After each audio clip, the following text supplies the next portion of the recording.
Olá, tudo bem? Espero que sim. Vamos para a nossa leitura bíblica? Livro de 1 Crônicas, capítulo 9. Todo Israel foi listado nos registros genealógicos do livro dos reis de Israel, os exilados que voltaram. O povo de Judá foi exilado na Babilônia por causa de sua infidelidade. Os primeiros exilados a regressar às suas propriedades em suas respectivas cidades foram os sacerdotes, os levitas, os servidores do templo, além de outros israelitas. Alguns membros das tribos de Judá, Benjamim, Efraim e Manassés se estabeleceram em Jerusalém. Uma das famílias a voltar foi a de Utai, filho de Amiúde, filho de Onri, filho de Inri, filho de Bani, descendente de Pérez, filho de Judá.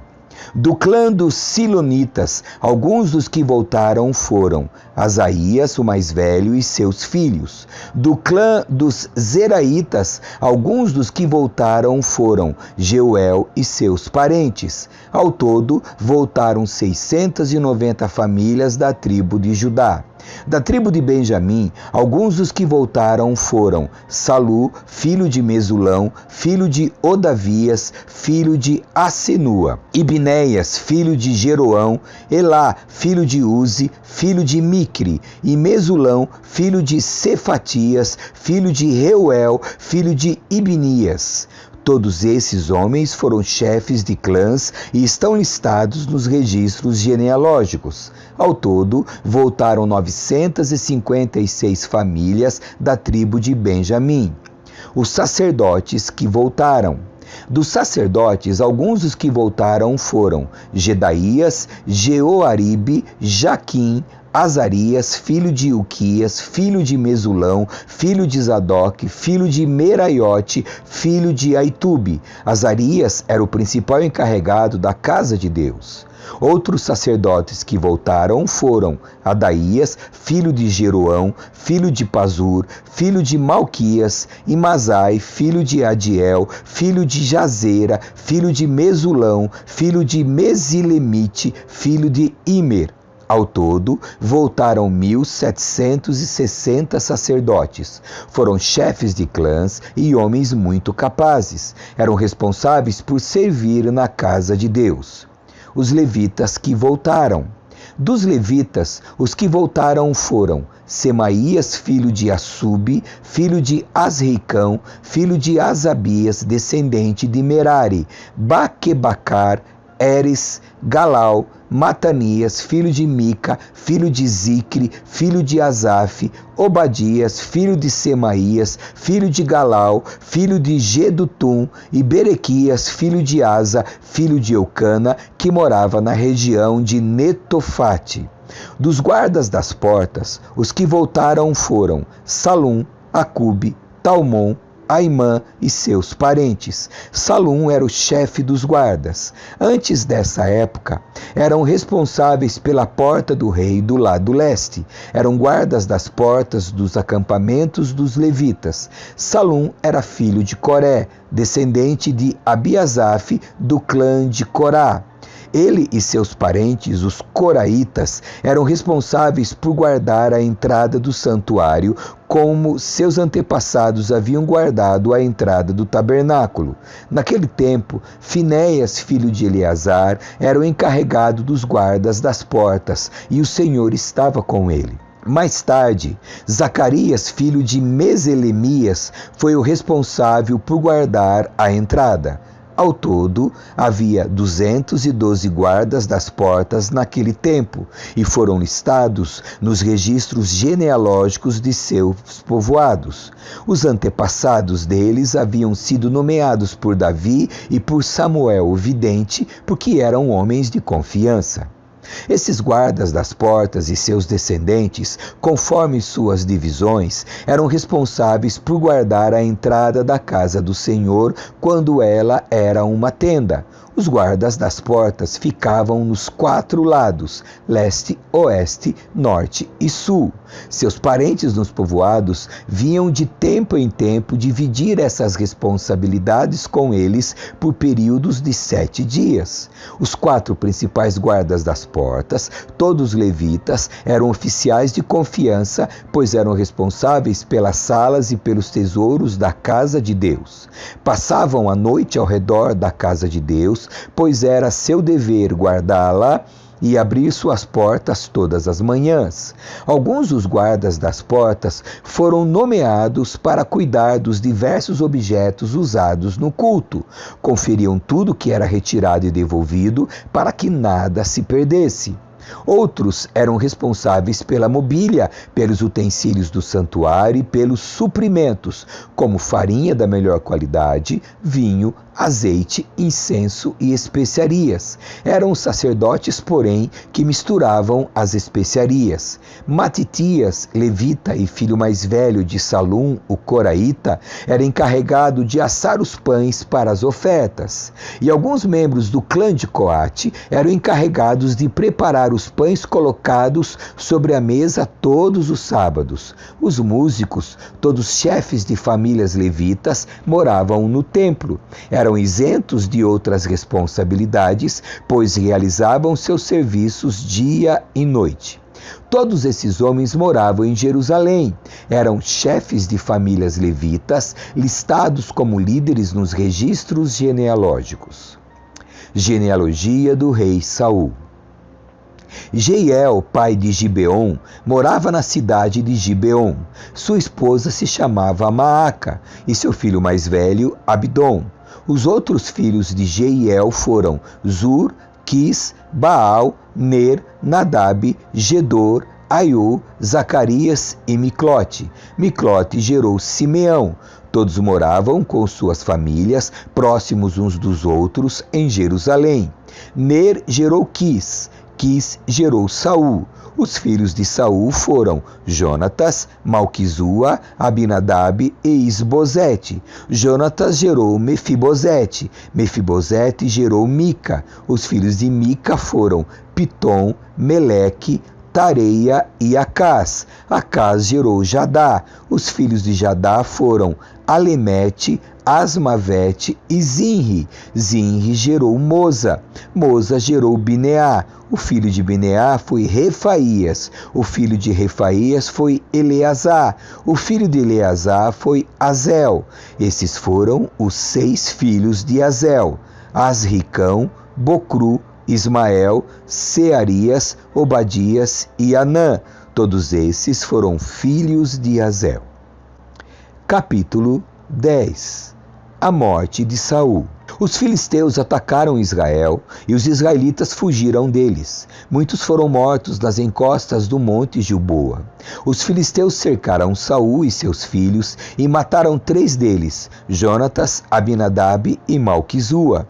O combate se tornou cada vez mais intenso em volta de Saul, e os arqueiros filisteus o alcançaram e o feriram. Saul disse ao seu escudeiro: "Pegue sua espada e mate-me antes que esses filisteus incircuncisos venham e me torturem." Mas o escudeiro teve medo e não quis matá-lo. Então Saul pegou sua própria espada e se lançou sobre ela. Quando viu que Saul estava morto, o escudeiro se lançou sobre sua espada e morreu. Saul e seus 3 filhos morreram juntos e sua dinastia chegou ao fim. Quando os israelitas no vale de Jezreel viram que o exército israelita havia fugido e que Saul e seus filhos estavam mortos, abandonaram suas cidades e fugiram. Então os filisteus vieram e ocuparam essas cidades. No dia seguinte, quando os filisteus foram saquear os mortos, encontraram os corpos de Saul e seus 3 filhos no monte Gilboa. Removeram a armadura de Saul e cortaram sua cabeça. Então anunciaram o ocorrido diante de seus ídolos e ao povo de toda a terra da Filístia. Colocaram a armadura de Saul no templo de seus deuses e penduraram sua cabeça no templo de Dagom. Quando os habitantes de Jabes-Gileade souberam o que os filisteus haviam feito a Saul, todos os seus guerreiros mais valentes foram e trouxeram os corpos de Saul e seus filhos de volta para Jabes. Enterraram os ossos debaixo de uma grande árvore em Jabes e jejuaram durante 7 dias. Saul morreu porque foi infiel ao Senhor, não obedeceu ao mandamento do Senhor e chegou a consultar uma médium, em vez de pedir orientação ao Senhor. Por isso, o Senhor o matou e entregou o reino a Davi, filho de Jessé. Capítulo 11. Davi se torna rei de todo Israel. Então todo Israel se reuniu diante de Davi em Hebrom. Somos do mesmo povo e raça, disseram. No passado, quando Saul era rei, era você que liderava o exército de Israel. E o Senhor, seu Deus, lhe disse: você será o pastor do meu povo Israel, será o líder do meu povo Israel.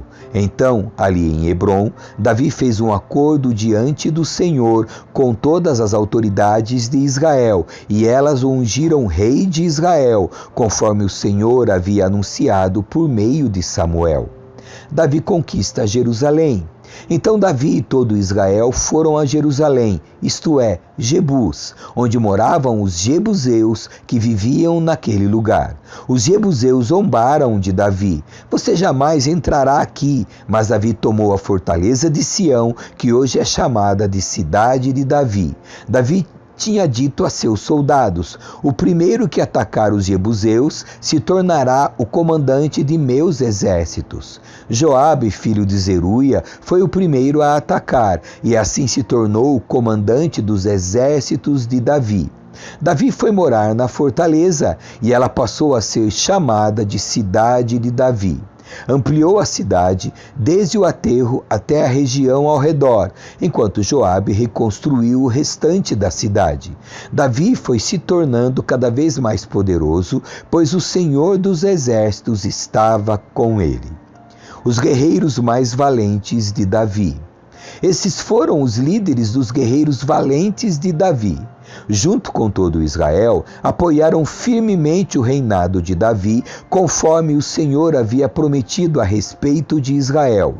Este é o registro dos guerreiros mais valentes de Davi. O primeiro era Jazobeão, o Aquimonita, líder dos 3, isto é, dos guerreiros mais valentes dentre os soldados de Davi. Certa ocasião, usou sua lança para matar 300 soldados inimigos numa só batalha.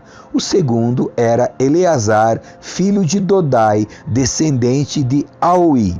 Estava com Davi quando os filisteus se reuniram para a batalha em Pas-damim e atacaram os israelitas numa plantação de cevada. O exército israelita fugiu, mas Eleazar e Davi mantiveram sua posição no meio do campo e derrotaram os filisteus. O Senhor os salvou e lhes deu grande vitória. Certa vez, Davi estava na rocha junto à caverna de Adulão, e o exército filisteu estava acampado no vale de Refaim. Os 3, que faziam parte dos 30, um grupo de elite entre os valentes de Davi, desceram para encontrá-lo em Adulão. Nessa ocasião, Davi estava na fortaleza e um destacamento filisteu havia ocupado a cidade de Belém. Davi comentou: como seria bom beber a água pura do poço que fica junto ao portão de Belém. Então os 3 atravessaram as fileiras dos filisteus, tiraram água do poço junto ao portão de Belém e a trouxeram a Davi. Ele, porém, se recusou a bebê-la. Em vez disso, derramou-a no chão como oferta ao Senhor. Que Deus não permita que eu beba desta água, exclamou. Ela é tão preciosa quanto o sangue destes homens que arriscaram a vida para trazê-la. E Davi não a bebeu. Esses são exemplos dos feitos desses 3 guerreiros. Os 30 valentes de Davi.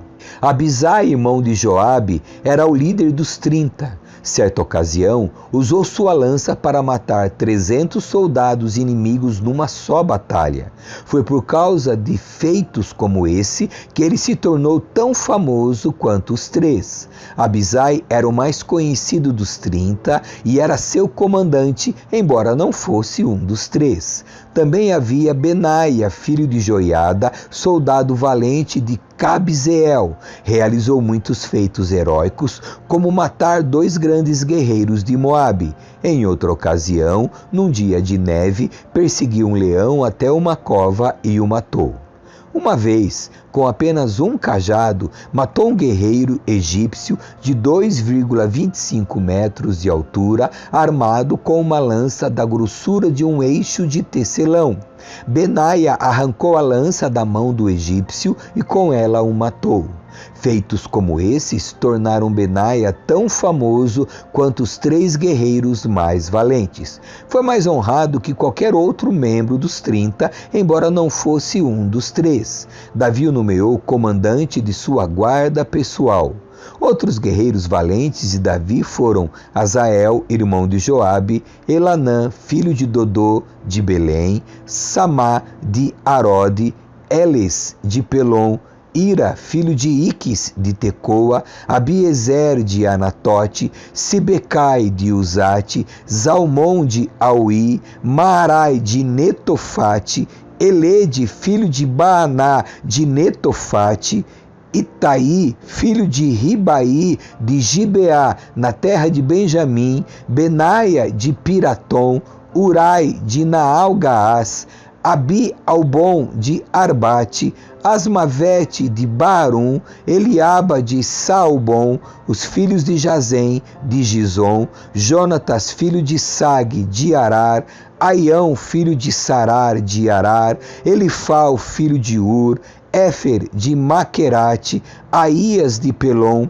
Esro, de Carmelo, Parai, filho de Esbai, Joel, irmão de Natã, Mibar, filho de Agre, Zeleque de Amon, Naarai de Beerote, escudeiro de Joabe, filho de Zeruia, Ira de Jatir, Garebe de Jatir, Urias o Hitita, Zabade, filho de Alai, Adina, filho de Ziza, líder rubenita que tinha consigo 30 homens, Anã, filho de Maaca, Josafá de Mitene, Uzias de Asterote, Samá e Jeiel, filhos de Otão de Aroer, Gediael, filho de Zinri, Joá de Tis, Eliel de Maave, Jeribai e Josavias, filhos de Eunaão, Itma de Moabe, Eliel e Obed, Jaaziel de Jobá. Amém. Que Deus abençoe você. Tchau.